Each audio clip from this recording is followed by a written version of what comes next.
All right, we are back with another pick'em video. Going to be going over my favorite plays for prize picks in general today. It is Taco Tuesday, but there's only 3 NBA games. So going to be tacking some early NFL value as well, some stacking opportunities that I'm seeing. And if you want to pair up one of those tacos with, a four-man stack in the NFL, I think that's a great way to do it as well. So 4 NBA plays for you guys, and then a four-man stack in the NFL. So a lot of value on the board today. Again, it's early, so we're not getting any fantasy scores for some of these teams in the NBA. And again, only a 3-game slate. So going to do our best, but definitely seeing some value on the board. But if you're new to this channel, definitely go ahead and subscribe. We rip out daily content like this. If you like the video, definitely go ahead and hit that thumbs up button. And then comment down below. Just helps YouTube push this video out a little bit more. But do want to go over the video picks from last time like I always do. Ended up going 2 4 3. The blocks and steals line for John Collins and Wembanyama crushed. Wemby had this so early in the game. Neither of these were sweats, but Porzingis looked really good. Started off, he might have had the first 3 of the game. I'm not sure. He had a very early 3, so I took his 3-pointers line as well. He only ended up having 1 on the night. I think he shot like 1 for 5. But yeah, he went ice cold at the end of this game.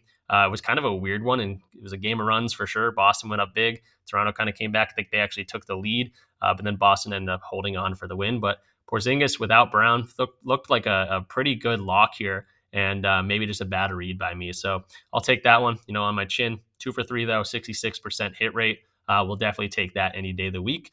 But we'll try to, do this or better like we always do. So let's go to the board. Going to be talking, let's talk the games first. Again, we only got 3, so it's easy to. Denver versus Philly. This is probably the game of the night here. We got 2 MVP candidates, 2 kind of rivals in terms of the media, the storylines. But we do see the entire Nuggets team as game time decisions. Now, I think they're all going to play. You can read their little excerpts or whatever they want to say about them.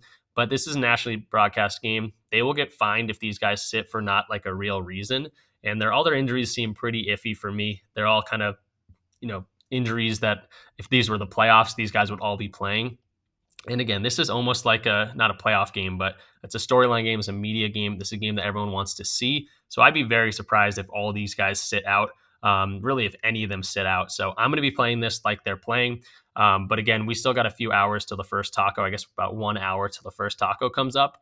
So maybe if you want to wait on these lines to, update the Nuggets lines to even come out really, maybe go ahead and do that. But I'm attacking this, especially from the Philly side, like all these guys are playing.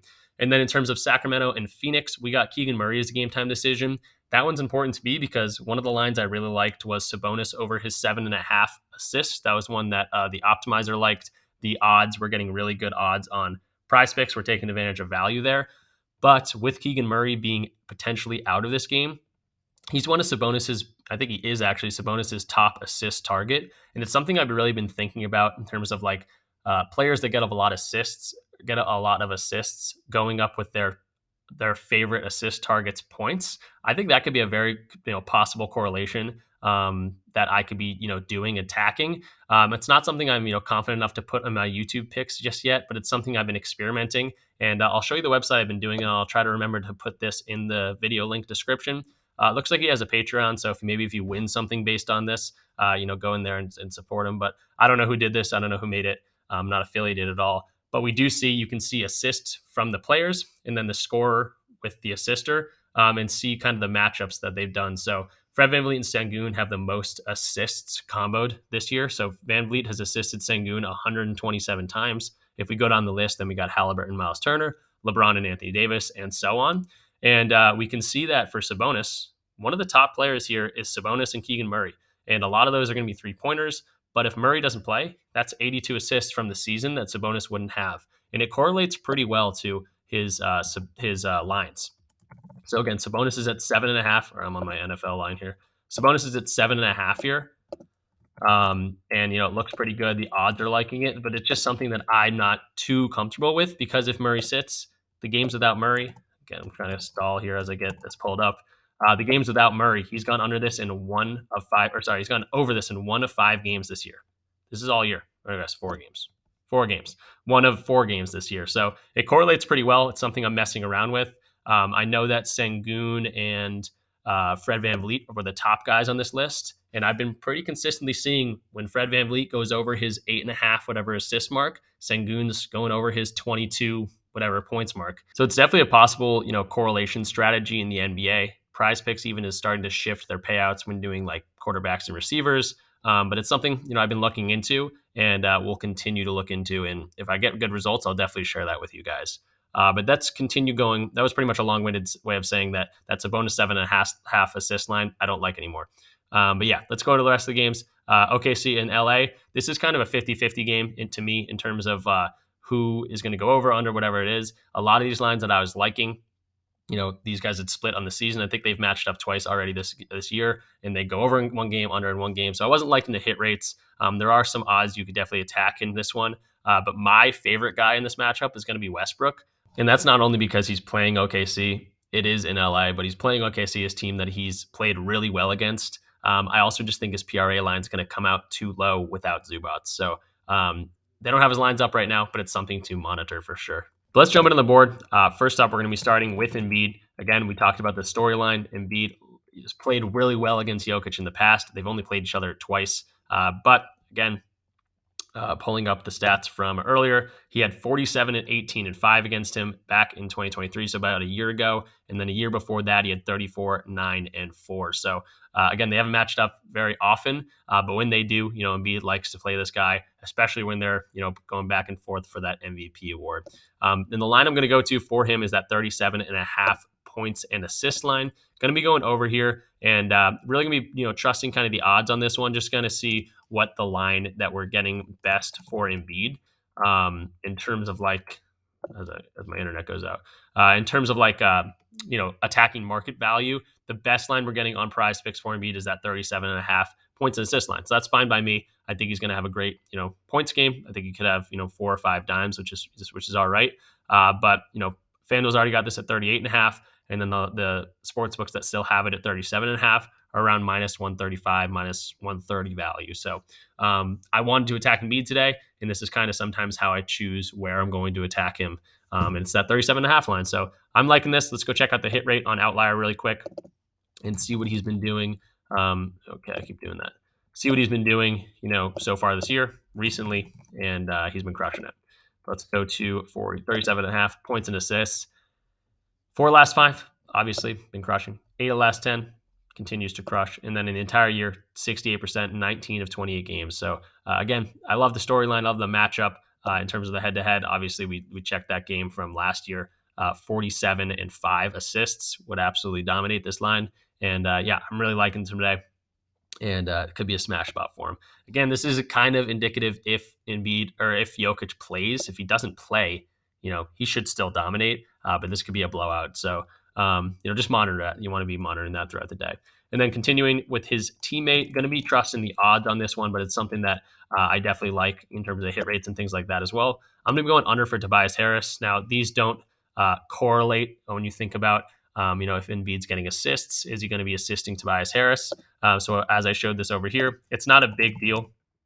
With Embiid being the assist player, he does assist Tobias Harris a decent amount, but it's usually to cuts to the basket. He's only assisted him 11 times on 3-pointers made. So in terms of correlation, it's nothing to be worried about. But yeah, going under in Tobias Harris, this is definitely a odds one, definitely a market value attack.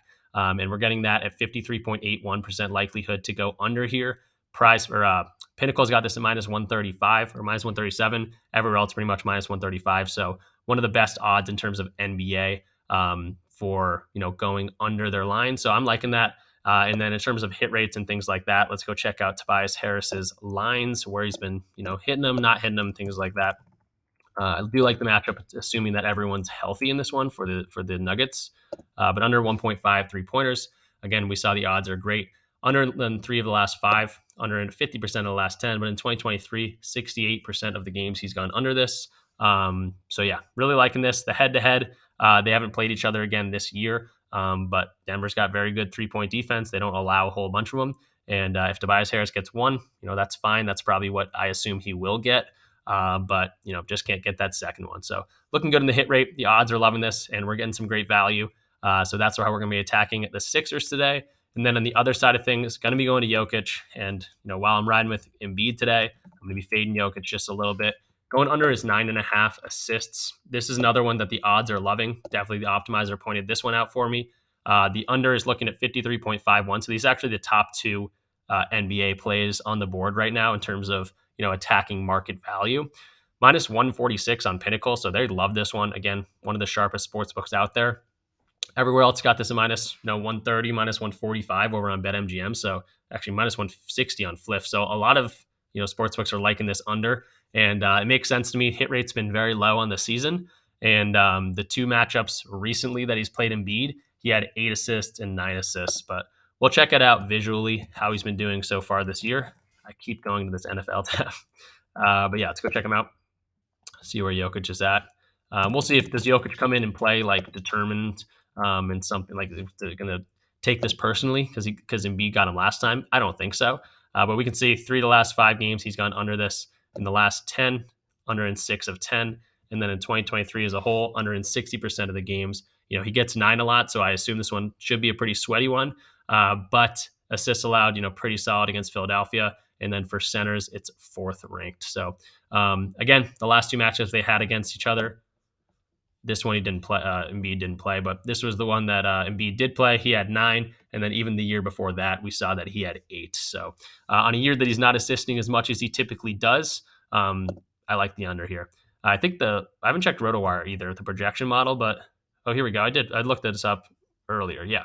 So assists on RotoWire, they're projecting 7.95. So love to see that it's all correlated or all pointing towards the same direction, and that's going to be the under for this line. So liking this game, I think it's going to be a fun one to watch. Again, I assume everyone's going to play, but even if some of the Nuggets guys do sit and Jokic ends up playing, that's just a few more guys that he has to pass the ball to. So I'm liking this 3-man for that game specifically. But let's go ahead and get a 4th play for us, and it's going to be Bradley Beal going under his 5.0 assist line.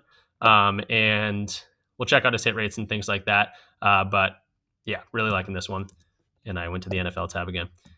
Beal, the biggest thing here is he's playing with Booker. He's playing with Durant. No one's injured for that team. I can look him up. There we go. And we'll find 4.5 assists right here. That is favored on the over. That makes sense because we got the line at 5. But the 5.5 under is at minus 180 value. So in terms of like that middling opportunity, the 5.0 is definitely favored to go under in terms of the odds. So I'm liking this. The under 5.5, we'll just have to throw it up here. He's gone under this in 4 or 5. Obviously, these two are pushes. But the last 10 games, 8 of the last 10, he's gone under this. Some of these games very much under this. And again, we want to see games with Durant and with Booker. And we're seeing 7 of 8 games so far this year. He's gone under this line. These two would be pushes. Those wouldn't hurt us. But yeah, really liking the other games that he's stayed very much under this line. So Beal on the under. Let's go check out the odds, see it if they are liking it as well.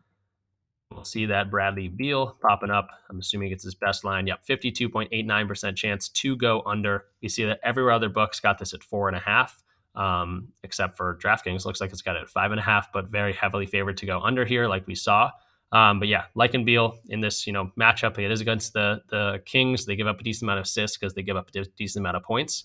But in 7 to 8 games, they've been under this where they all play together. So I'm liking the under for Beal. I think the projection model might agree with me. Let's go check out Beal on RotoWire. We'll see that assist line. Yeah, they're projecting 4.29. So everything, again, all the tools that I use are pointing that on that under, and it's looking really good. So those are the 4 plays for the NBA. Quickly go over them. Embiid, 37.5 points and assists. Again, we're attacking Embiid, not just because of the storyline. His hit rate's been great. He's been going crazy against everyone, but I think he, ramps it up even to a next level, going up against Jokic and the Nuggets. Tobias Harris, under 1.5 3-pointers made. Hit rate on the whole year is looking really good. And the top play on the fantasy optimizers right now in terms of the NBA as well.